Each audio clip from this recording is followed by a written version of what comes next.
พรรคประชาชนปฏิวัติลาวที่มีเกียรติสง่าหมั่นยืนพรรคประชาชนปฏิวัติลาวผู้จัดตั้งนำพาถูกไซสนะของการปฏิวัติลาวหมั่นยืนสมเสยวันสร้างตั้งพรรคประชาชนปฏิวัติลาวครบรอบ70 ปีอย่างสุดใจสบายดีท่านผู้ชมที่เคารพสวัสดีท่านผู้ชมต้อนรับทานเข้าสู่การนำเสนอข่าวภาคคำประจำวันรายงานสดจากห้องข่าวโทรภาพแห่งชาติลาวข่าวภาคคำในมื้อนี้พบกับท่านผู้ชมวันเสาร์ที่22มีนา2025กับพวกเขาทั้งสองจินดาศรีพลาพร้อมด้วยข้าพเจ้าอาโนมาลัทธิดาพบกับทุกท่านในมื้อนี้22มีนา2025พอดีครบรอบ70 ปีแห่งการสร้างตั้งพรรคประชาชนปฏิวัติลาวเริ่มตั้งแต่มื้อสร้างตั้ง22มีนาปี1955ถึงมื้อนี้22มีนา2025วันดังกล่าวเป็นวันที่มีความหมายสำคัญก็คือเป็นเหตุการณ์การเมืองที่มีความสำคัญทางด้านประวัติศาสตร์ของการปฏิวัติของชาติลาวเฮาเจ้าเลขาภาคคำของพวกเราในมื้อนี้มาพบกันไว้เนื่องจากว่าในเวลา 19 โมงของมื้อนี้โทรภาพแห่งชาติลาวช่องหนึ่งจะได้มีการถ่ายทอดสดการแสดงศิลปะวัฒนธรรมเพื่อเป็นการเฉลิมฉลองวันสร้างตั้งพรรคประชาชนปฏิวัติลาวครบรอบ70 ปีดังนั้นภายหลังที่สิ้นสุดการนำเสนอข่าวขอเชิญบรรดาท่านติดตามรับชมการแสดงศิลปะดังกล่าวซึ่งแสดงอยู่ที่หอวัฒนธรรมแห่งชาติท่านผู้ชมที่เคารพข่าวพระคำทับินี้พาท่านผู้ชมไปติดตามรับชมข่าวซึ่งทับินี้ไปติดตามรับชมข่าวพิธีแถลงข่าวงานเปิดตัวค่ายเพลงเอกนิเวศมิวสิกอะคาเดมี่และพร้อมทั้งมีการประกวดนักร้องเสียงดีท่านนางลินทองคำภูมิผู้ก่อตั้งค่ายเพลงเอกนิเวศมิวสิกอะคาเดมี่ได้กล่าวว่าค่ายเพลงเอกนิเวศมิวสิกอะคาเดมี่เป็นหนึ่งในกิจกรรมขององค์กรบริษัทเอกนิเวศMaster Media and Organizer โดยส่วนตัวแล้วเป็นศิลปินผู้หนึ่งที่อยากบุกเบิกก่อสร้างบุคลากรทางด้านวงการบันเทิงที่มีคุณภาพจึงได้มีการสร้างตั้งสถาบันเพื่อเป็นการห้องหับและผลิตผลงานซึ่งผ่านมาได้มีการจัดโครงการประกวดมาแล้ว1ครั้งเมื่อปี2024ผลิตผลงานเพลงพร้อมมิวสิกวิดีโอ4ผลงานเพลงในค่ายเพลงดังกล่าวจึงเห็นได้ว่ายังสามารถพัฒนาศักยภาพได้หลายกว่านี้จะได้มีการสร้างตั้งค่ายเพลงนี้ขึ้นเพื่อเป็นการห้องหับโครงการประกวดนักร้องเสียงดีรายการโตเติมฝันซีซั่น2ซึ่งเริ่มมีการแข่งขันขึ้นนับตั้งแต่วันเสาร์22มีนา2025ก็คือมื้อนี้ในขณะที่รอบชิงชนะเลิศแม้จะได้มีการจัดขึ้นในวันที่6เมษายน2025โดยจะมีการถ่ายทอดสดโดยผ่านเพจAnywhereโดยมีผู้ที่ได้รับรางวัลชนะเลิศอันดับที่1แม้จะได้มีการเคลื่อนไหวและเซ็นสัญญากับโครงการฝากบรรดาท่านติดตามรับชมการเคลื่อนไหวโดยผ่าน Facebook Fanpage รายการโตเติมฝันจึงจะมีกิจกรรมส่งเสริมความสามารถของคนลาวโดยจะมีแผนการจัดกิจกรรมดีๆเพื่อสร้างสรรค์ให้แก่สังคมเยาวชนวัยหนุ่มกล้าคิดกล้าฝันกล้าแสดงออกส่งเสริมพรสวรรค์ทางด้านความบันเทิงเคียงคู่ไปกับคุณธรรมร่วมกันสร้างสรรค์พัฒนาประเทศชาติมาต่อที่ข่าวกล่องประชุมฝึกอบรมครูฝึกเกี่ยวกับการศึกษาพลเมืองโลกสำหรับครูสอนอยู่โรงเรียนมัธยมสมบูรณ์สาธิตคณะศึกษาศาสตร์มหาวิทยาลัยแห่งชาติค่ำวันที่22-29มีนา2025และ4เมษายน2025ในมื้อนี้22มีนา2025ที่โรงเรียนมัธยมสมบูรณ์สาธิตเมืองไซธานีนครหลวงเวียงจันทน์ได้จัดกองประชุมฝึกอบรมครูฝึกเกี่ยวกับการศึกษาพลเมืองโลกสำหรับครูสอนอยู่โรงเรียนมัธยมสมบูรณ์สาธิตคณะศึกษาศาสตร์มหาวิทยาลัยแห่งชาติจุดประสงค์ในการเข้าร่วมกองประชุมฝึกอบรมครั้งนี้เป็นการฝึกอบรมความรู้พื้นฐานเกี่ยวกับการศึกษาพลเมืองโลกวิธีการเสื่อมสารการศึกษาพลเมืองโลกเข้าในหลักสูตรการเรียนการสอนและการเฮ็ดกิจกรรมระหว่างครูและนักเรียนของโรงเรียนมัธยมสมบูรณ์สาธิตซึ่งเป้าหมายผู้ที่จะเข้าร่วมมีครูฝึกจากศูนย์การศึกษาเพื่อพัฒนาชุมชนของเขตอาซีตะวันออกเฉียงใต้จำนวน10 ทานอาจารย์จากมัธยมสมบูรณ์สาธิต35 ทานและจะมีนักเรียนจากมัธยมสมบูรณ์สาธิตจำนวน200 คนเป็นเกียรติเข้าร่วมมีท่านปริญญาเอกกงศรีจุลมณีรักษาการคณะบดีคณะศึกษาศาสตร์ปริญญาโทนางพรศรีอรอินทร์ผู้อำนวยการโรงเรียนมัธยมสมบูรณ์สาธิตปริญญาเอกเกียงไก่อุลมณีรองผู้อำนวยการศูนย์การศึกษาเพื่อพัฒนาชุมชน คงเขตอาซีตะวันออกเฉียงใต้ และทั้งเป็นผู้อำนวยการศูนย์ร่วมมือการศึกษาพลเมืองโลกประจำลาวในการฝึกสอนครั้งนี้สัมมนากรจะได้เรียนรู้เกี่ยวกับการศึกษาพลเมืองโลกการศึกษาเพื่อการพัฒนาแบบยืนยงการเสื่อมสารบทบาทยิงซ้ายเข้าในวิชาภาษาอังกฤษการทดลองวิทยาศาสตร์ขั้นพื้นฐานเพื่อโลกที่ยืนยงทดลองบำบัดน้ำเปื้อนการทดลองบัดแทกไมโครพลาสติกในน้ำซึ่งการกำหนดจุดประสงค์และเนื้อในการสอนวิธีการสอนแม้นมีการประเมินผลพร้อมนี้ยังจะมีกิจกรรมระหว่างผู้เข้าร่วมฝึกอบรมน้ำกันในการถามตอบเกี่ยวกับปัญหาของโลกวิทยุโทรภาพศูนย์กลางจีนได้ร่วมกับสถาบันการเมืองการปกครองแห่งชาติจัดเสวนาภายใต้หัวข้อจีนในฤดูบ้านใหม่โอกาสของจีนทั่วโลกสมไส้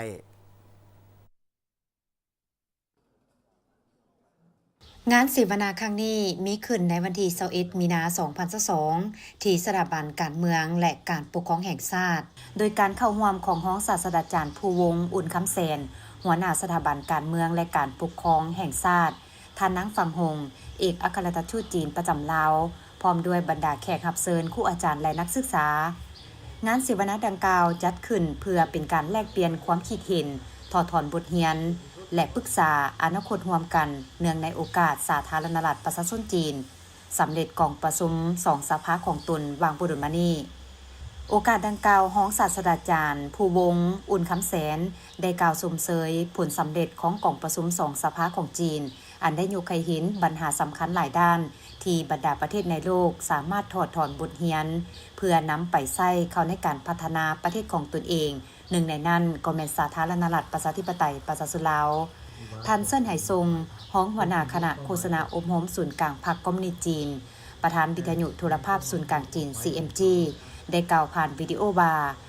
ในกล่องประชุม2สภาปีนี้ท่านประธานสีจิ้นผิงได้เน้นว่าต้องเปิดประตูด้านระเบียบการให้กว้างออกเติมอีกและเปิดกว้างคงเขตการร่วมมือสากลอย่างบ่หยุดยั้งในฐานะเป็นกลุ่มสื่อมวลชนที่มีขนาดใหญ่ที่สุดมีรูปแบบสื่อหลายที่สุดและปกคลุมขอบเขตกว้างขวางที่สุดในโลกวิทยุโทรภาพศูนย์กลางจีนยินดีเสริมขยายท่าแหงในด้านการเผยแพร่โฆษณาและการปฏิสังด้านวิทยาศาสตร์เทคนิคเพื่อร่วมกับบรรดาเพื่อนมิตรในโลกสมไส้โอกาสพัฒนาในการหันทันสมัยของจีนพร้อมทั้งจะร่วมมือสร้างเวทีสื่อมวลชนที่ร่วมกันรายงานข่าวสมไส้ข้อมูลและแลกเปลี่ยนข้อมูลข่าวสารเพื่อแบ่งปันบทเรียนของจีนและสติปัญญาของจีนกับทั่วโลกท่านนางฟังหงกล่าวว่าจีนยินดีต้อนรับประเทศต่างๆเพื่อแบ่งปันผลประโยชน์จากการพัฒนาของจีนสาธารณรัฐประชาธิปไตยประชาชนลาวเป็นสหายสังคมนิยม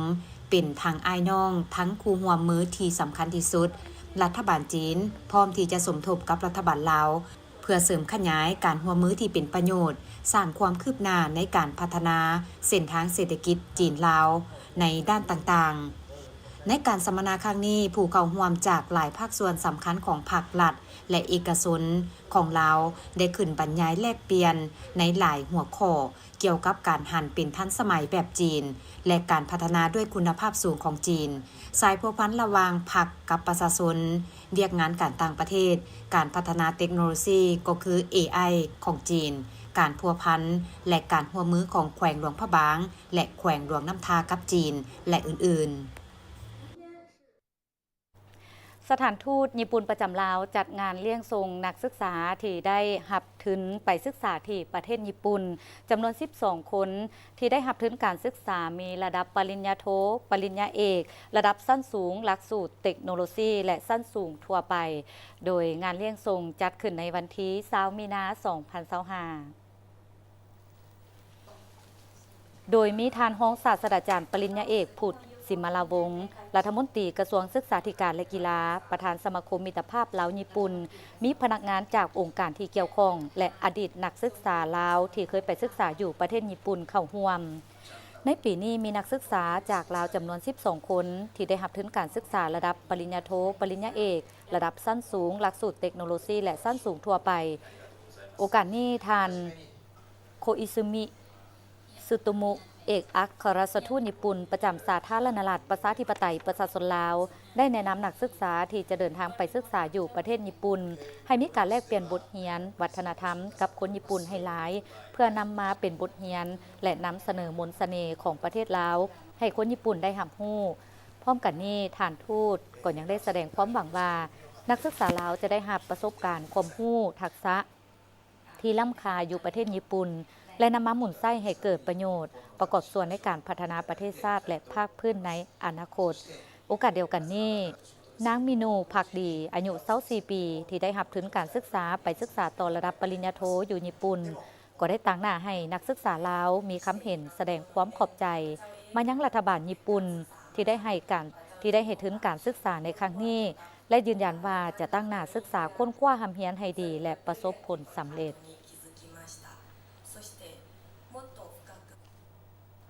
ในวันที่21มีนาคม2025ที่มหาวิทยาลัยแห่งชาติได้มีพิธีมอบรับตำแหน่งวีซ่าการครู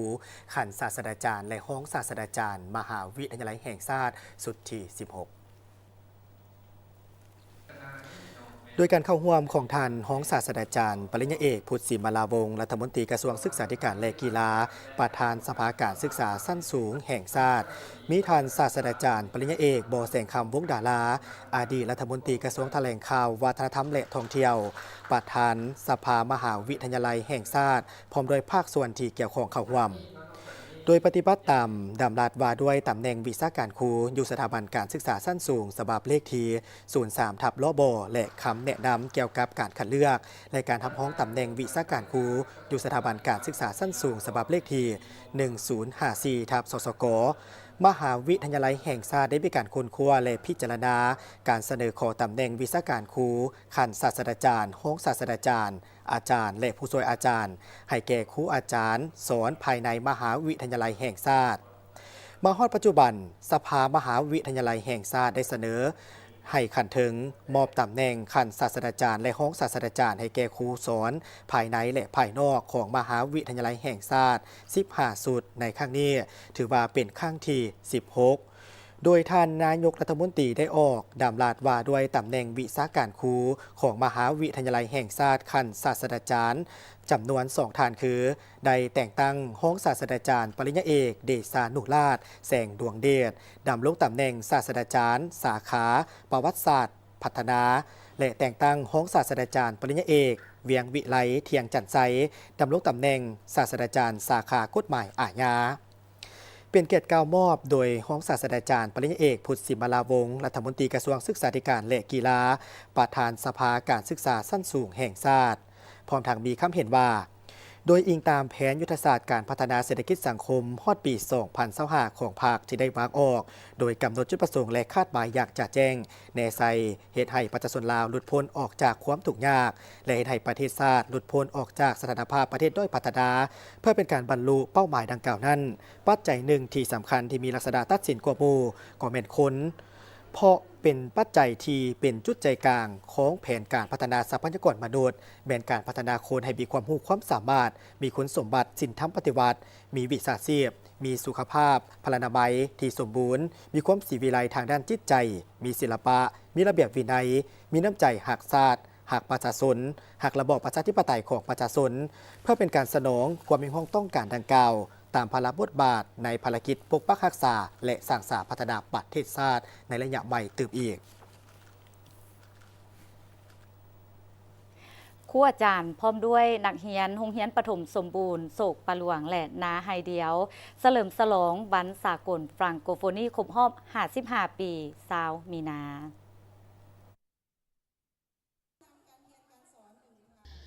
งานเฉลิมฉลองวันฝรั่งโกโฟนีครบรอบ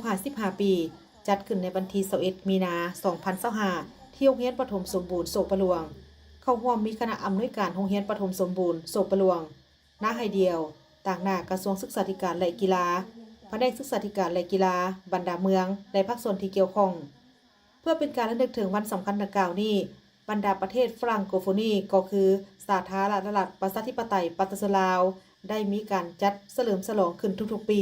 เพื่อเป็นการแสดงให้เห็นถึงความสามัคคีหักแพงและการร่วมมือทางด้านวัฒนธรรมเทคนิควิทยาศาสตร์ระหว่างประเทศฝรั่งโกโฟนีด้วยกัน เพื่อเป็นการเฉลิมฉลองวันฝรั่งโกโฟนีครบรอบ15 ปี และเพื่อเป็นการเฉลิมฉลองวันสร้างตั้งโรงเรียน2 ภาษาลาวฝรั่งอยู่สาธารณรัฐประชาธิปไตยปัตตานีลาวครบรอบ30 ปีให้มีบรรยากาศที่ฟดฟื้นมวลซืนโรงเรียนประถมสมบูรณ์โศกประลวงได้จัดกิจกรรมหลายอย่างเช่นการแสดงศิลปะร้องเพลงเล่าเรื่องการแสดงละครเป็นภาษาฝรั่งเพื่อเป็นการส่งเสริมการเรียนการสอนภาษาฝรั่งแนใส่สุกยิ้วส่งเสริมให้นักเรียนกล้าแสดงออกถึงความสามารถของพวกเขา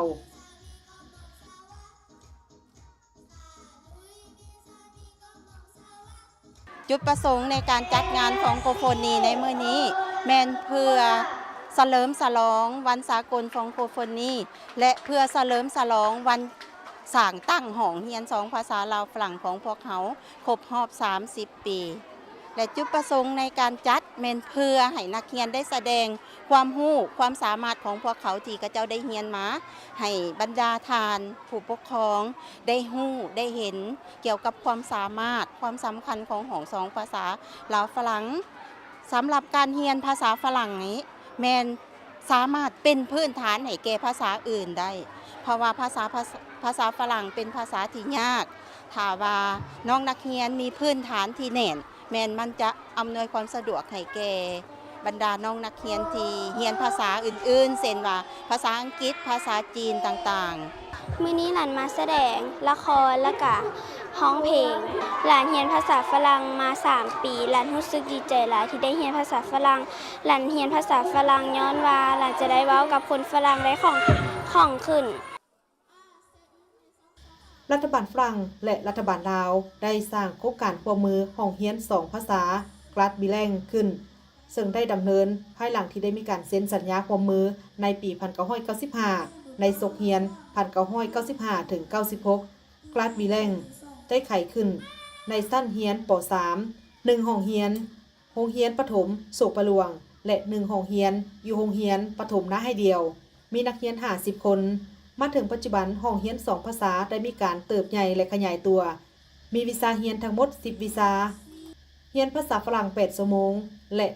วิชาคณิตศาสตร์เป็นภาษาฝรั่ง3 ชั่วโมงต่ออาทิตย์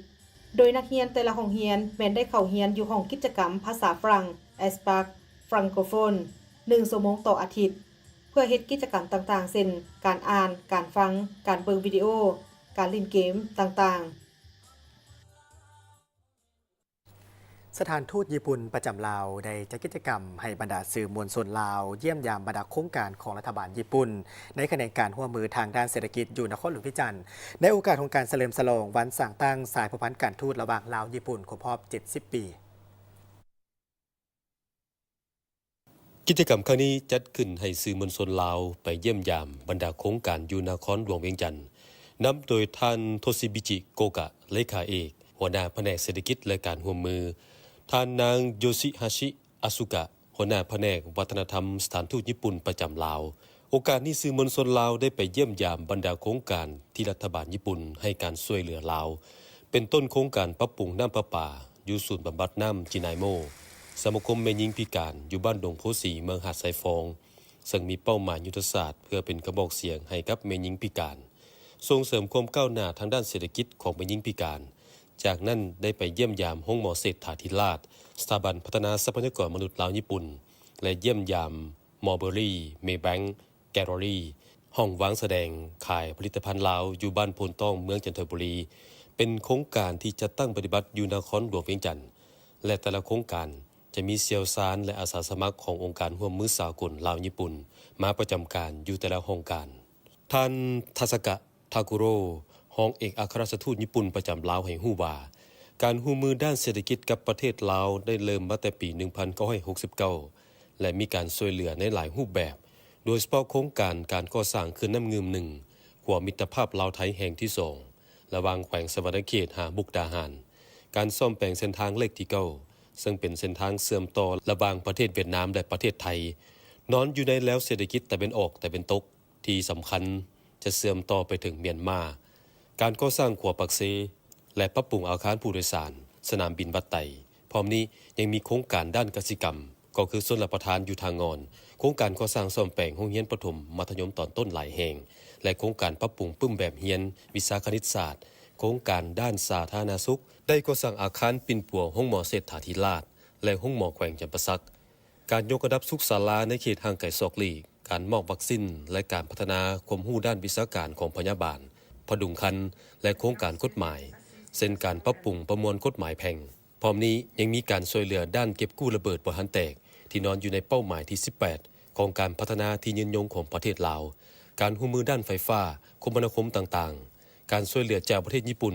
มีลักษณะเฉพาะคือเน้นหนักในเวียกงานการพัฒนาทรัพยากรมนุษย์โดยเฉพาะประเทศญี่ปุ่นแม้นมีการส่งเชี่ยวชาญและอาสาสมัครใจกล้ามาประจำการอยู่ห้องการองค์การต่างๆของรัฐบาลลาวเป็นระยะยาว 1-2 ปีบรรณาการทูตหนุ่มประเทศสมาชิกแม่น้ำของได้แลกเปลี่ยนความคิดความเห็นและบทเรียนเกี่ยวกับการพัวพันสากลนโยบายการทูตรวมทั้งสภาพพ้นเด่นของภาคพื้นและสากลเพื่อสร้างกิจกรรมเฉลิมฉลองการสร้างตั้งขอบการร่วมมือแม่น้ำของแม่น้ำลันสร้างครบรอบ9 ปี23 มีนา 2016 ถึง 23 มีนา 2025 กระทรวงการต่างประเทศได้จัดกองประชุมเวทีนักธุรกิจหนุ่มขึ้นในตอนเช้าของวันที่20 มีนา 2025 ที่นครหลวงวิจันทร์โดยมีท่านสมบูรณ์ศรีหานาถหัวหน้ากรมเศรษฐกิจกระทรวงการต่างประเทศทั้งเป็นหัวหน้าเจ้าหน้าที่อาวุโสขอบการร่วมมือแม่น้ำของแม่น้ำลันสร้างของสาธารณรัฐประชาธิปไตยประชาชนลาวและท่านตูช่างชินหัวหน้าแผนกการเมืองสถานเอกอัครราชทูตสาธารณรัฐประชาชนจีนประจำสาธารณรัฐประชาธิปไตยประชาชนลาวมีบรรดาประเทศสมาชิกแม่น้ำของกัมพูชีลาวเมียนมาไทยเวียดนามและภาคส่วนที่เกี่ยวข้องเข้าร่วมกิจกรรมในครั้งนี้จัดขึ้นโดยได้รับทุนสนับสนุนจากกองทุนพิเศษแม่น้ำของแม่น้ำลันสร้างเพื่อสร้างเวทีให้นักธุรกิจหนุ่มจากบรรดาประเทศสมาชิกแม่น้ำของได้มีการแลกเปลี่ยนและบทเรียนเกี่ยวกับการพัวพันสากลนโยบายการทูตรวมทั้งสภาพพ้นเด่นของภาคพื้นและสากลต่างๆร่วมกันและสนทนาปัญหาอื่นๆในบทบาทของนักการทูตหนุ่มขอบการร่วมมือแม่น้ำของแม่น้ำลันสร้างแม่นรักษาสันติภาพและเสถียรภาพพัฒนาการเป็นประเทศเพื่อนบ้านที่ดีดำเนินการร่วมมืออย่างเป็นรูปธรรมและส่งเสริมการพัฒนาแบบยืนยงให้มีผลประโยชน์ร่วมกันและส่องแสงให้เห็นถึงความมุ่งหวังของบรรดาประเทศในอนุภาคพื้นบนพื้นฐาน3เสาค้ำคือการเมืองความมั่นคงเศรษฐกิจการพัฒนาแบบยืนยงและสังคมวัฒนธรรมและการแลกเปลี่ยนระหว่างประชาชนลงลึกหาคงเขตบุริมสิทธิ์คือการเสื่อมจอดความอาจสามารถทางด้านการผลิตอุตสาหกรรมเศรษฐกิจข้ามสายแดนการคุ้มครองแหล่งทรัพยากรน้ำกสิกรรมและการลดพรความทุกข์ยากนับตั้งแต่ปี 2017 เป็นต้นมาสาธารณรัฐประชาธิปไตยประชาชนลาวได้รับโครงการจากกองทุนแม่น้ำของแม่น้ำลันสร้างทั้งหมด7งวด90โครงการและมีมูลค่าทั้งหมด20 ล้านกว่าดอลลาร์สหรัฐการร่วมมือในต่อหน้าในขอบการร่วมมือแม่น้ำของแม่น้ำลันสร้างเนาะคิดว่าพวกเขากำลังสุ่มใส่อยู่3จุดใหญ่คือเนาะอันนึงก็เป็นการเสื่อมจอดอยู่ในภาคพื้นเนาะโดยการพวกเขาจะหันเอาประเทศอย่างเช่นคือสปปลาวพวกเขานี่ก็เป็นประเทศหนึ่งที่บ่มีชายแดนติดกับทะเลซึ่งเขาก็จะพยายามจะหันเอาประเทศที่บ่มีชายแดนติดทะเลไปเป็นกลายมาเป็นประเทศเสื่อมจอดในภาคพื้นเนาะพร้อมเดียวกันนั้นก็สุ่มใส่เรื่องการลดผ่อนความทุกข์ยากเนาะอยู่ในประเทศแม่น้ำของเนาะแล้วพร้อมเดียวกันนั้นก็อีกอันนึงก็เป็นจะมาเว้าใส่เรื่องการหันเป็นดิจิตอลถือว่าปัจจุบันนี้ถือว่าเรื่องดิจิตอลพวกเขาเองก็มาแหงในทุกประเทศในทุกภาคพื้นในโลกก็ถือว่าทุกคนก็หันเข้ามาสู้ในการนำใช้ดิจิตอลในยุคปัจจุบันได้ยึดถือเอาหลักการแห่งความเสมอภาคแล้วก็มีผลประโยชน์ร่วมกันแล้วก็สร้างความสมบูรณ์พูนสุขความกันอยู่ในเขตอนุภาคพื้นแม่น้ำของกับเราเป็นบ้านเมืองแข็งที่ดีสหายที่ดีเพื่อนมิตรที่ดีและคู่ข้อมือที่ดีที่มีสายผู้สายน้ำติดจอดกันการข้อมือลั่นสร้างน้ำของเป็นเวทีอันสำคัญที่จีนกับเราความก่อสร้างคู่ความสาธกรรมจีนเราและเพิ่มทวีการประสานสมทบภายได้ขอบหลายไฟโดยเฉพาะแม่ยุนอนุภาคพื้นลั่นสร้างน้ำของในปัจจุบันนี้ โลกมีการเปลี่ยนเป็นอย่างสลับซับซ้อนขันสั้น6ประเทศอยู่ลั่นสร้างน้ำของมีความปรารถนาร่วมกันก็คือจะสั่งสาประเทศลั่นสร้างน้ำของที่สามัคคีกันมีความหมั่นเที่ยงและมีความเจริญรุ่งเรืองไฟจีนยินดีร่วมมือกับไฟลาวเพื่อสืบต่อผ่านขยายปฏิบัติแผ่นแม่บดหาปีของการร่วมมือลั่นสร้างน้ำของและเอกสารการร่วมมืออื่นในปี 2025 นี้สาธารณรัฐประชาธิปไตยปากีสถานลาวได้จัดหลายกิจกรรมเพื่อเฉลิมฉลองการสร้างตั้งขอบการร่วมมือแม่น้ำของแม่น้ำลันสร้างครบรอบ 9 ปี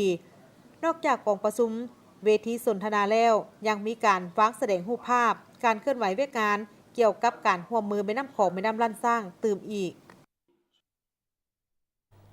กระทรวงอุตสาหกรรมและการค้าได้จัดปาฐกถาวันสร้างตั้งภาคประชาชนปฏิวัติลาวครบรอบ 70 ปี และเผยแพร่ผลสำเร็จกองประชุมสมัยวิสามัญของคณะบริหารงานส่วนกลางภาคสมัยที่ 11 ในโอกาสของการก้าเกี่ยมและเฉลิมฉลอง 3 วันประวัติศาสตร์ในตอนบ่ายของวันที่ 21 มีนาคม 2025 กระทรวงอุตสาหกรรมและการค้าได้จัดปาฐกถาวันสร้างตั้งพรรคประชาชนปฏิวัติลาวครบรอบ 70 ปี และเผยแพร่ผลสำเร็จกองประชุมสมัยวิสามัญของคณะบริหารงานศูนย์กลางภาคสมัยที่ 11 โดยภายใต้การเป็นประธานของสหายมาลัยทองกลุ่มประสิทธิ์เลขาคณะบริหารงานภาคกระทรวงรัฐมนตรีกระทรวงอุตสาหกรรมและการค้าผู้เข้าร่วมได้ทบทวนคืนมูลเสื้อและศาสนาอันยิ่งใหญ่ของการปฏิบัติโดยภายใต้การสิ้นนำพาของพรรคประชาชนปฏิบัติลาว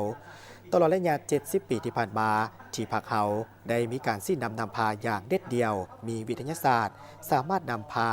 ประชาชนลาวปลดปล่อยประเทศชาติประกาศเอกราชและสืบต่อการสิ้นนำพาการปฏิบัติส่งหน้าที่ยุทธศาสตร์ก็คือปกปักรักษาและสร้างสรรค์พัฒนาประเทศชาติเพื่อเป็นการศึกษาอบรมให้แก่สมาชิกพรรคพนักงานได้รับรู้เข้าใจ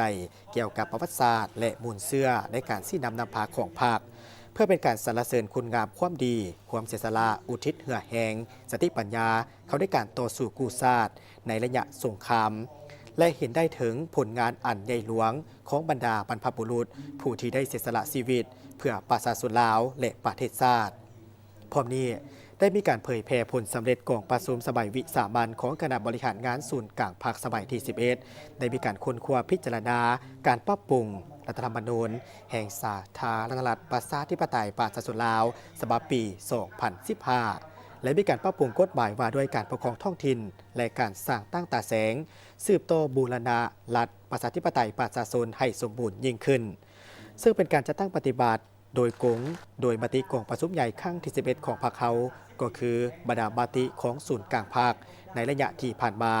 ให้เข้าสู่ล่วงลึกและให้เป็นรูปธรรมตัวจริงกล้าเกี่ยมเงื่อนไขพื้นฐานและความพร้อมด้านต่างๆให้แก่การดำเนินกองประชุมใหญ่ครั้งที่ 12 ของพรรคในต้นปี 2016 ปรึกษาหารือตกลงและรับรองเอาทิศทางปัญหาใหญ่ๆจำนวนหนึ่งเพื่อรองรับการจัดตั้งปฏิบัติอย่างเป็นเอกภาพกัน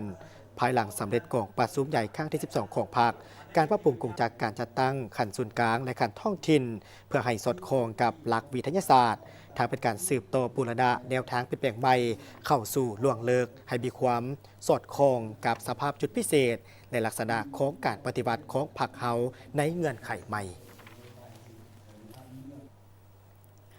ท่านผู้ชมภายใต้การซี่นำพาของพรรคตลอดระยะ 70 ปีที่ผ่านมา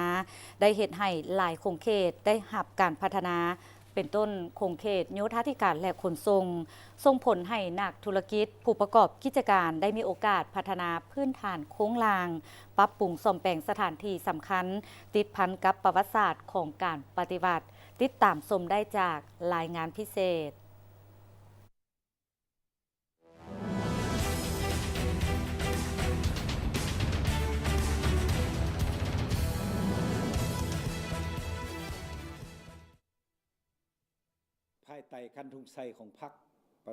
ท่านคำลาดวงประสุขประธานบริษัทดวงประสุขก่อสร้างก่อทางเคหสถานและสลประธานจำกัดผู้เดียว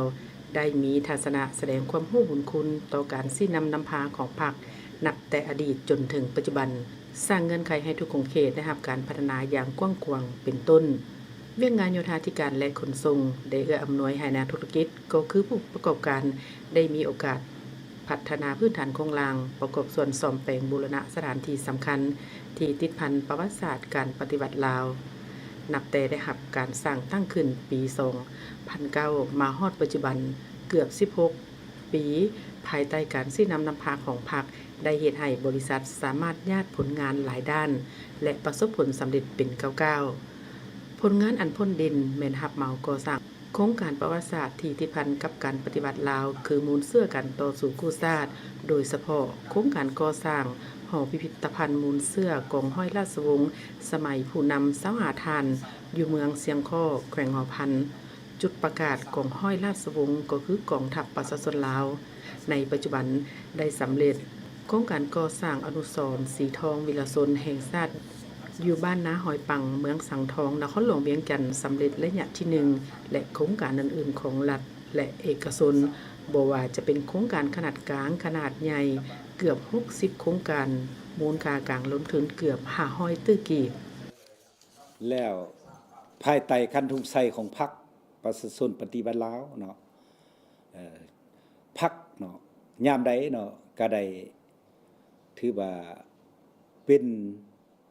ใจกลางเนาะถือว่าเป็นคันทุงไสนำหน้านั้นเนาะถือว่าเฮ็ดให้บริษัทของข้าพเจ้าเนาะได้เติบใหญ่ขยายตัวก็คือว่าได้มีโอกาสเนาะในการสร้างสาประกอบส่วนเข้าในเบียกงานต่างๆเนาะอยู่ในสังคมข้าพเจ้าก็ได้เอาใจใส่เฮ็ดล้วนหน้าที่เนาะทุกหน้าที่เวียกงานเนาะที่ได้มอบหมายตลอดระยะที่ผ่านมาโดยเฉพาะเนาะข้าพเจ้าเนาะได้รับความไว้เนื้อเชื่อใจหรือไว้วางใจได้มอบหมายจากคันถึงเนาะให้เฮ็ดโครงการก่อสร้างโดยเฉพาะแม่นโครงการประวัติศาสตร์เนาะเช่นว่าการก่อสร้างหอมูลเสื้อกองห้อยราชวงศ์สมัยสาวหาทานอยู่เมืองเสียงโคแขวงหัวพันถึงเป็นจุดประกาศสร้างตั้งกองห้อยราชวงศ์ก็คือกองทัพประชาชนลาวในปัจจุบันได้ประกาศสร้างตั้งขึ้นในวันที่20มังกรปี1949โดยการประกาศสร้างตั้งขึ้นแม่นประธานไกรสวนผู้บริหารและฐานพลเอกศรีสวัสดิ์เป็นแก้วบุญพันธ์เป็นผู้ประกาศสร้างตั้งซึ่งเป็นต้นกำเนิดของกองทัพประชาชนลาวซึ่งเป็นต้นกำเนิดของพรรคโครงการปฏิบัติลาวในปัจจุบันเนาะอันนี้เป็นโครงการที่สำคัญหลายโครงการดังกล่าวก็เลยว่าได้ก่อสร้างสำเร็จเนาะแล้วก็มีการมอบรับแล้วจากนี้บริษัทข้าพเจ้าเนาะยังได้รับโครงการอนุสรณ์สถานสีทองวิลชนเนาะอยู่บ้านนาหอยปังเมืองสังทองนครหลวงเวียงจันทน์ถือว่าก่อสร้างระยะหนึ่งสำเร็จไปแล้วเนาะจากนี้ยังได้ก่อสร้างรับเหมาก่อสร้างอนุสรณ์สถานบ้านหบน้ำบากเมืองน้ำบากเคียงรูปบางปัจจุบันมันกำลังก่อสร้างระยะหนึ่งแม้นจะสำเร็จภายในเดือนนี้จะมีการมอบรับในมม.นี้สำหรับแผนการในต่อหน้าบริษัทจะสืบต่อพัฒนาพื้นฐานโครงลางโดยเฉพาะมีแผนเฮ็ดกสิกรรมปลูกฝังเลี้ยงสัตว์เพื่อประกอบส่วนสร้างสาพัฒนาประเทศชาติและสุขยุช่วยเหลือสังคมบริษัท FMB พัฒนาเทคนิคและการค้าจำกัดโซลูมและศูนย์ซ่อมแปลงรถที่ทันสมัยที่ได้รับความไว้วางใจจากลูกค้าตลอดมาในการบริการโดยทีมงานคุณภาพพร้อมมอบข้อเสนอที่ดีที่สุดให้กับลูกค้าและพวกเขายังมีทีมงานสร้างที่มีประสบการณ์สูงสามารถวิเคราะห์ปัญหาแก้ไขปัญหาให้ถูกจุดและว่องไวสถานที่ตั้งอยู่บ้านดุงเมืองเซเสถานครหลวงเวียงจันทน์ติดกับไฟแดงนาควายเส้นทาง450 ปีสามารถติดต่อเบอร์โทรและ WhatsApp 021-218-585 และ 020-554-67308 Facebook FMB Development Technical and Commercial Company Limited อีเมล fmbcarshowroom99@gmail.com นึกถึงโซลูมและศูนย์ซ่อมแปลงรถให้นึกถึงบริษัท FMB พัฒนาเทคนิคและการค้าจำกัด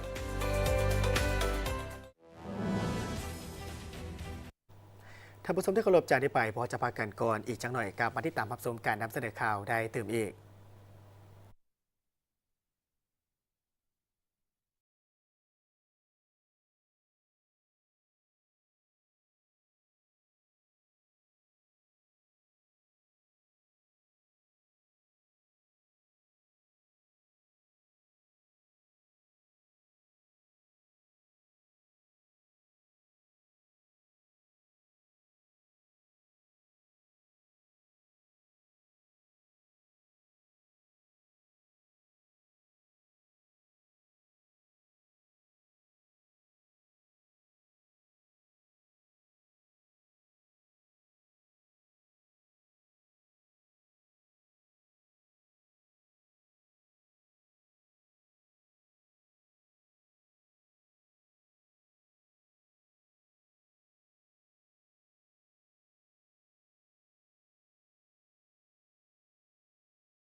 กลับมาติดตามรับชมการนำเสนอข่าวจากห้องข่าวโทรภาพแห่งชาติเราต่อ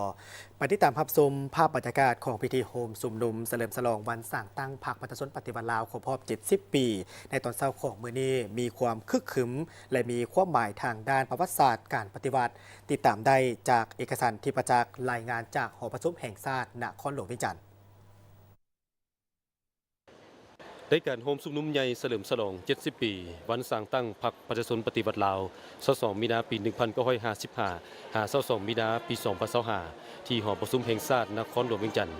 โดยมีการนำพรรครัฐอดีตการนำพรรครัฐทูตอนุทูตนักเรียนนักศึกษาและมวลชนนครหลวงเวียงจันทน์เข้าร่วม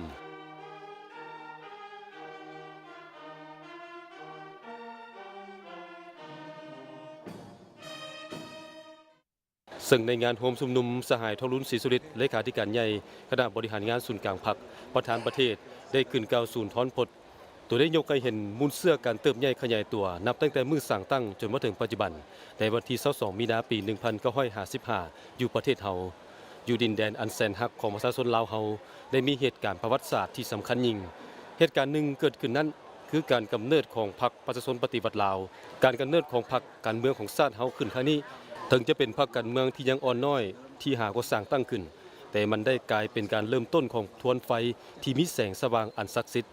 ซึ่งได้แพร่กระจายออกให้กลายเป็นทวนไฟแห่งการสร้างบาทเลี้ยวประวัติศาสตร์เป็นขีดหมายสำคัญยิ่งของวิวัฒนาการการก้าวสู่ขบวนการต่อสู้ปฏิบัติของชาติและของประชาชนลาวเฮา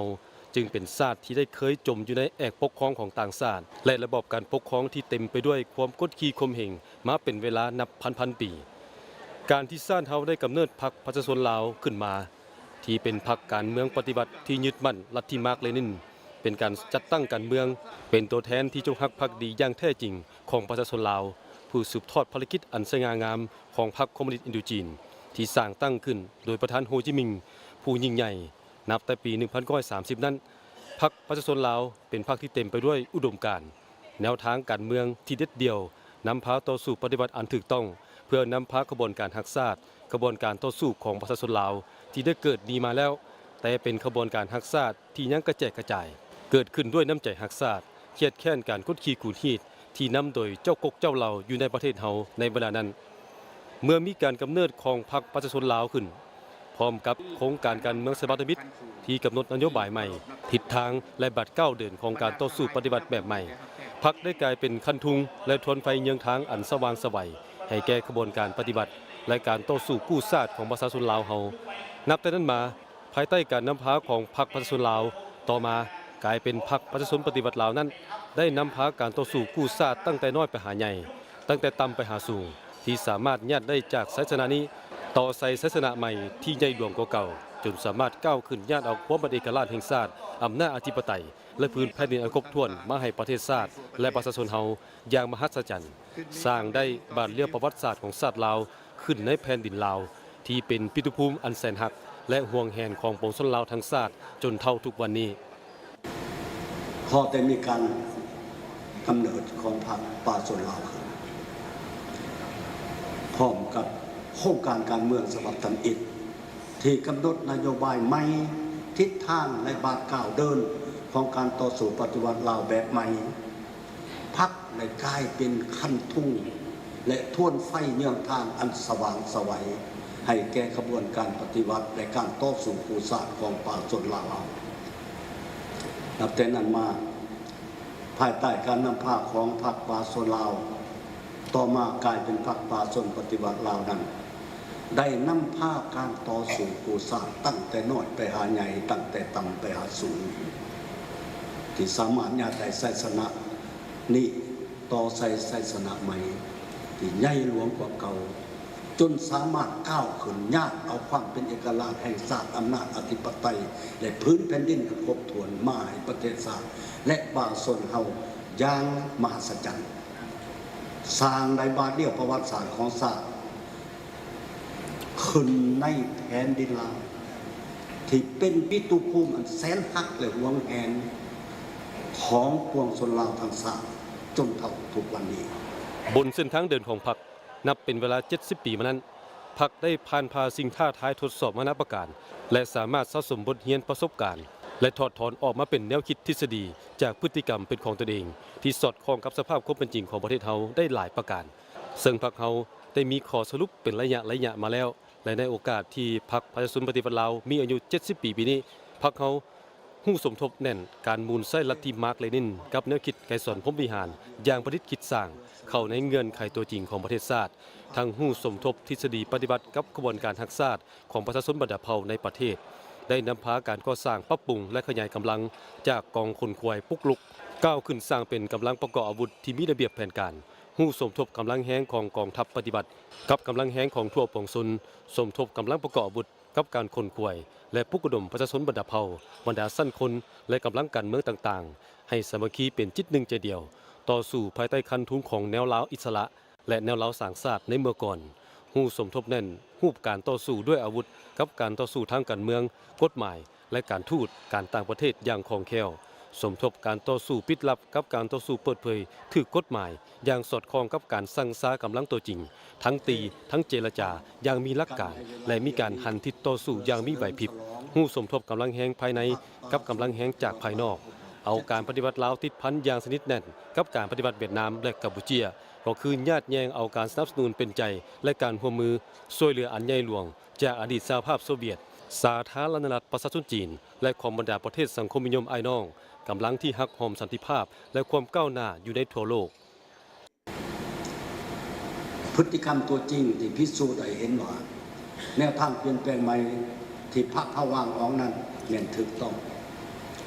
สอดคล้องและได้รับการสนับสนุนจากปวงชนลาวทั้งสาม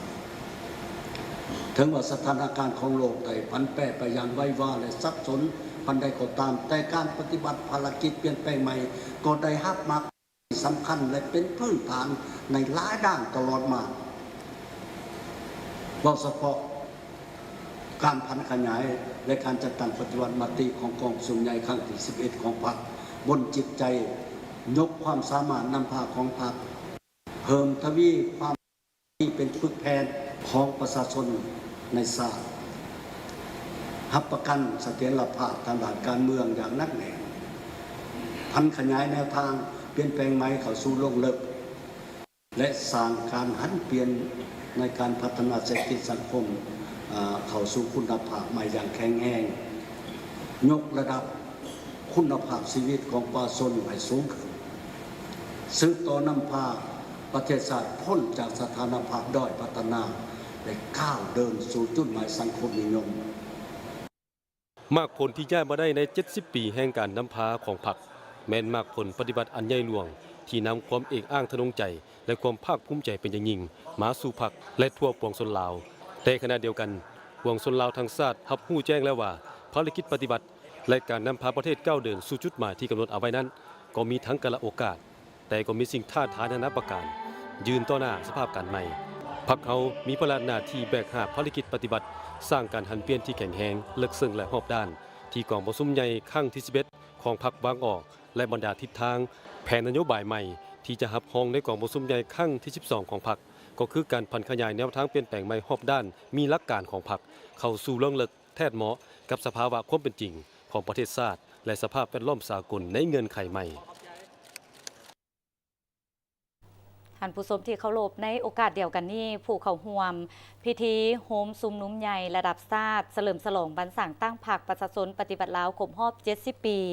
ก็ได้แสดงความรู้สึกต่อหมากผลของการปฏิบัติตลอดระยะ70 ปีที่ผ่านมา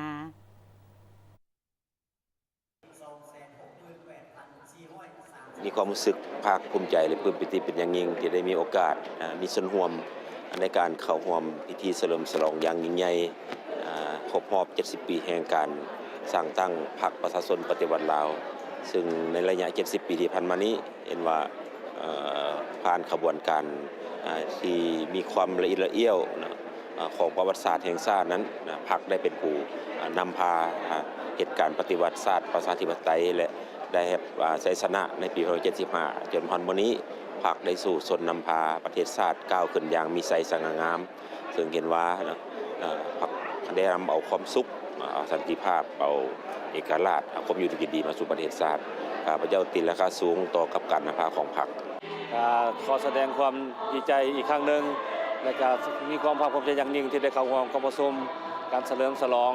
ครบรอบ70 ปีของพรรคประชาชนปฏิวัติลาวในครั้งนี้สำหรับข้าพเจ้าเองก็แม่นเติมใหญ่ขยายโตอยู่ในขบวนการดังกล่าวก็เห็นการเปลี่ยนแปลงมาได้หลายๆอย่างตั้งแต่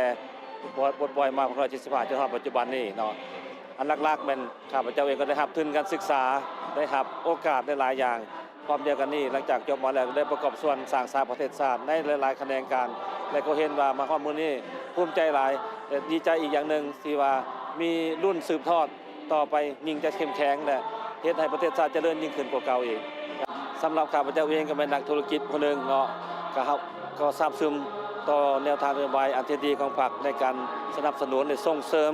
โดยเฉพาะก็เป็นอำนวยความสะดวกในการสร้างนโยบายในการออกกฎหมายที่เฮ็ดให้มีขบวนการที่ให้มีการดึงดูด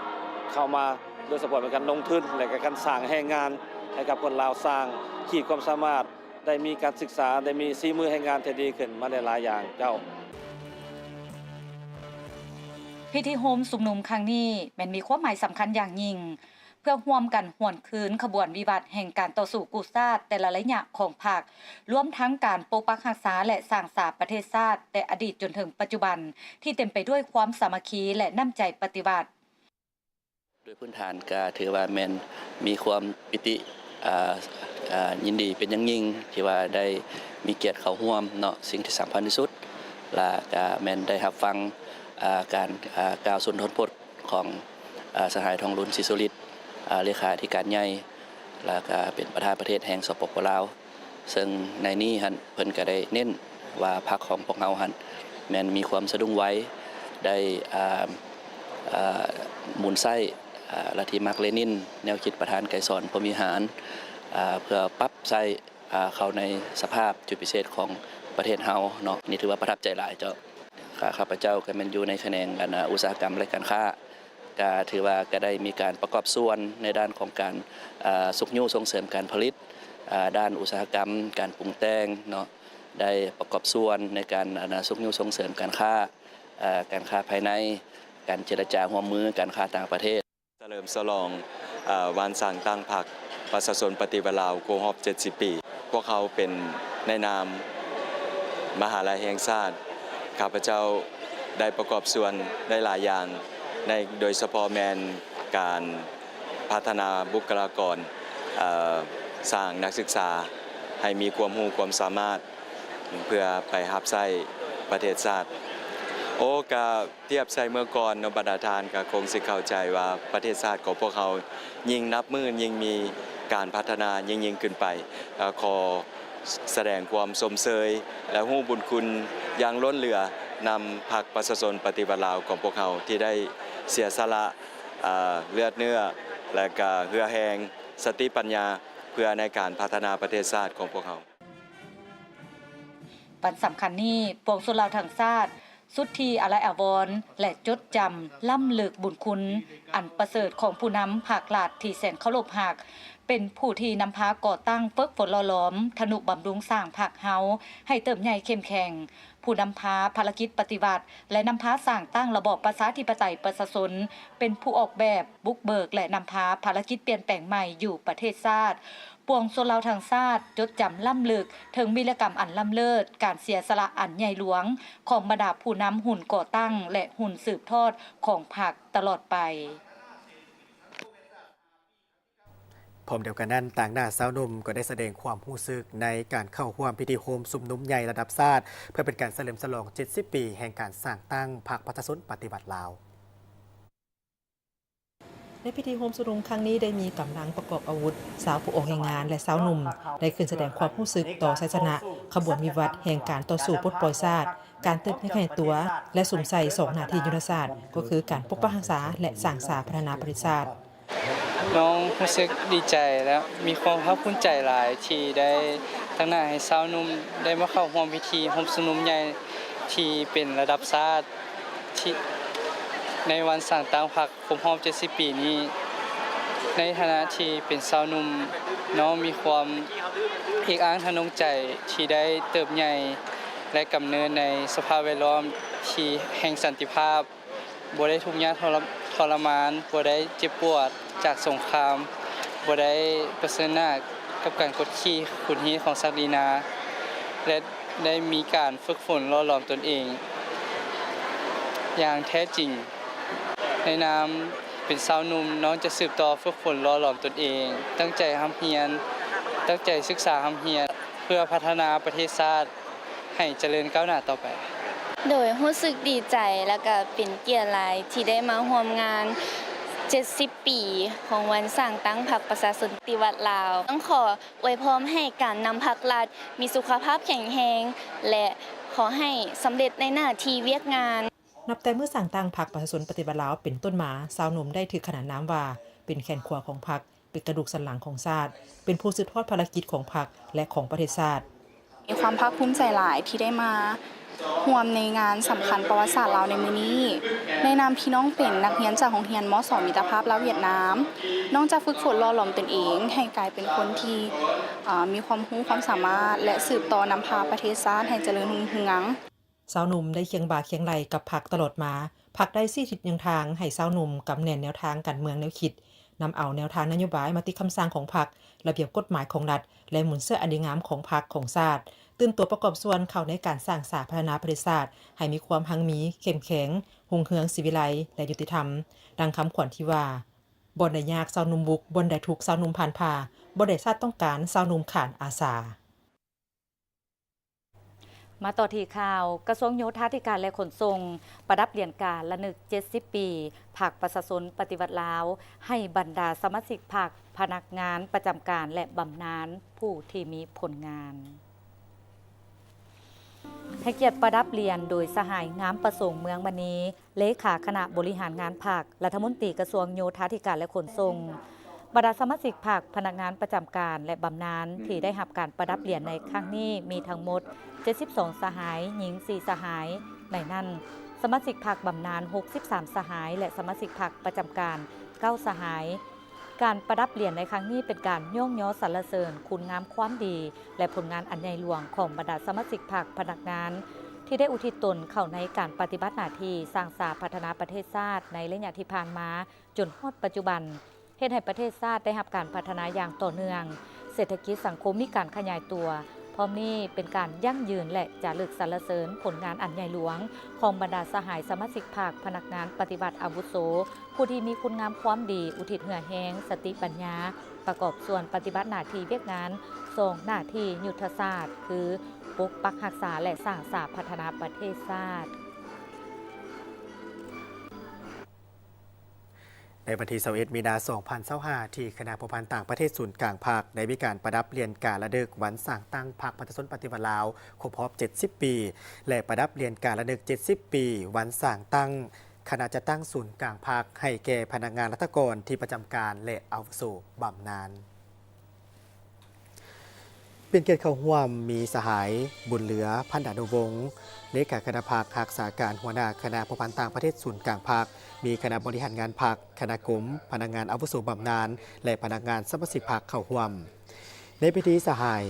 วาลไซเล่งสวัสดิ์ห้องหัวหน้าคณะผู้พันต่างประเทศศูนย์กลางภาคได้ผ่านมติตกลงว่าด้วยการประดับเหรียญการระลึกฉบับเลขที่449ทับคลสพลงวันที่14 มีนาคม 2025ว่าด้วยการประดับเหรียญการระลึก70 ปีวันสร้างตั้งพรรคประชาชนปฏิวัติลาวให้แก่สมาชิกพรรคคณะผู้พันต่างประเทศศูนย์กลางภาคได้มีผลงานคุณงามความดีในภารกิจปกปักรักษาและสร้างสรรค์พัฒนาประเทศชาติตลอดระยะที่ผ่านมามีจำนวน14 สหายหญิง3 สหายผ่านข้อตกลงฉบับเลขที่95ทับโคจสพลงวันที่13 มีนาคม 2025ว่าด้วยการประดับเหรียญการระลึก70 ปีวันสร้างตั้งคณะจะตั้งศูนย์กลางภาคให้แก่พนักงานรัฐกรแขนงจัดตั้งของคณะผู้พันต่างประเทศศูนย์กลางภาคจำนวน29 สหายหญิง10 สหายในพิธีที่มีความหมายความสำคัญต่อสมาชิกพรรคพนักงานได้มีการประกอบส่วนต่อพรรคตลอดระยะ70 ปีที่ผ่านมาพร้อมเดียวกันนี้สหายวาลไซเล่งสวัสดิ์ได้ให้เกียรติประดับเหรียญการระลึก70 ปีวันสร้างตั้งพรรคประชาชนปฏิวัติลาวให้สหายบุญเหลือพันดานุวงศ์เลขาคณะภาครักษาการหัวหน้าคณะผู้พันต่างประเทศศูนย์กลางภาค จากนั้นสหายบุญเหลือพันธุ์อนุวงศ์ก็ได้ให้เกียรติประดับเรียนการระลึก70 ปีวันสั่งตั้งพรรคประชาชนปฏิบัติลาวให้แก่พนักงานนำพาคุ้มครองและพนักงานอาวุโสบำนาญและประดับเรียนการระลึก70 ปีวันสั่งตั้งคณะจัดตั้งศูนย์กลางภาคให้แก่พนักงานที่เฮ็ดเวียกจัดตั้งของคณะพัวพันต่างประเทศศูนย์กลางภาคตามลำดับ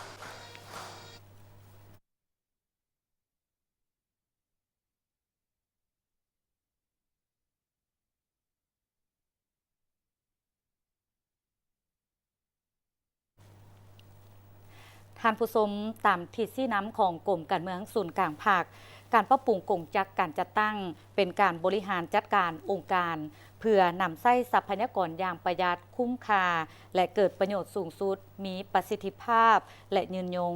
ติดตามได้ในใต้ห่มถุงผัก70 ปี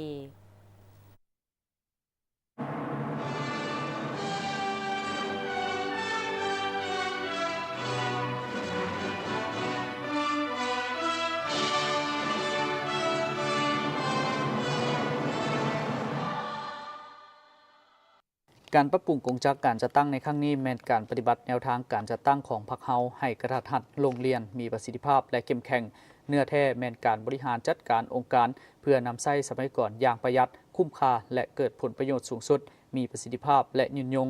ภายหลังการปรับปรุงกงจักการจัดตั้งต้องรับประกันบรรลุคาดหมายเป็นต้นลดพรจำนวนกระทรวงกรมและแผนกการเฮ็ดให้กงจักกระทัดรัดขึ้นมีความนักแน่นเข้มแข็งมีตำแหน่งงานเหมาะสมลดพรจำนวนพนักงานราชการซับซ้อนคืนใหม่ให้เหมาะสมหั่นพนักงานราชการอยู่ศูนย์กลางลงเพิ่มให้ท้องถิ่นขันเมืองและตาแซงอย่างมีการเลือกเฟ้นเพื่อเพิ่มกำลังแหงของผู้นำพาเฮ็ดตัวจริงอยู่ขันฮักฐานบรรดาหน้าเวียกกลุ่มเวียกได้รับการซับซ้อนเข้ากันให้เป็นระบบเฮ็ดให้พลบทบาทหน้าที่ขอบเขตสิทธิ์มีความชัดแจ้งครบถ้วนและสมบูรณ์กว่าเก่าเป็นกงจักที่มีแบบแผนวิธีเฮ็ดเวียกที่ดีมีวิทยาศาสตร์ประดิษฐ์สร้างแก้ไขเวียกงานว่องไวและทันการหาประกันประสิทธิผลคือลดพรขอดคันสิ่งกดน่วงหรือขอดระหว่างกลางและการก้าวกายซ้ำซ้อนกันซึ่งในเมื่อก่อนแม่นขึ้นกับหลายภาคส่วนของหลายกระทรวงให้มาขึ้นกับกระทรวงองค์การและแผนกเดียว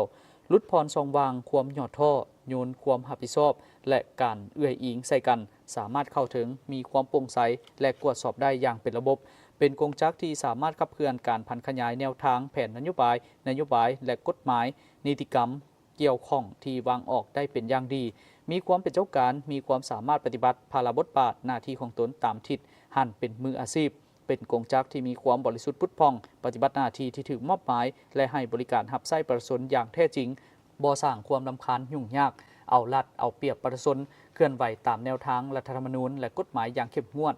ส่องแสงได้ทัดแท้ของรัฐประชาธิปไตยประชาชนอย่างจะแจ้งลดพรความแออัดด้านสถานที่เฮ็ดเวียกลดพรพาหนะวัตถุอุปกรณ์ลดพรงบประมาณการใช้จ่ายบริหารและสร้างเงื่อนไขความสามารถในการเพิ่มเงินเดือนเงินอุดหนุนอย่างสมเหตุสมผล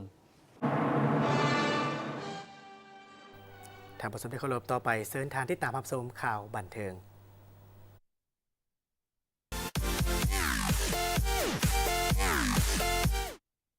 สบายดีท่านผู้ชมมาพบกับปนอยู่ในระยะของข่าวบันเทิงวันเสาร์นี้จะมีข่าวบันเทิงใดๆนั้นไปรับชมพร้อมกันเลยข่าวทบิดนี้ไปเยงสะลอเขาร่วมงานมอบปื้มการแก้ไขวิธีการเฮ็ดเวียกจำนวน 1,700 หัวเพื่อเป็นการเฉลิมฉลอง3วันประวัติศาสตร์โดยเฉพาะแม่นการเฉลิมฉลองวันสร้างตั้งพรรคประชาชนปฏิวัติลาวครบรอบ70 ปีไปเยงสะลอมิสยูนิเวิร์สลาว2022ร่วมกับอาจารย์กับแก้วธรรมวงศ์หานปื้มและสำนักพิมพ์ดีบุ๊กพร้อมผู้ใจบุญได้มอบปื้มการแก้ไขวิธีการเฮ็ดเวียกที่เขียนโดยโฮจิมินห์จำนวน 1,700 หัวให้แก้คณะโฆษณาอมหมศูนย์กลางพรรคห้องว่าการศูนย์กลางพรรคห้องว่าการรัฐบาลสถาบันการเมืองการปกครองแห่งชาติพิพิธภัณฑ์ไกรสอนพรหมวิหารและพรรคส่วนอื่นๆการมอบปื้มในครั้งนี้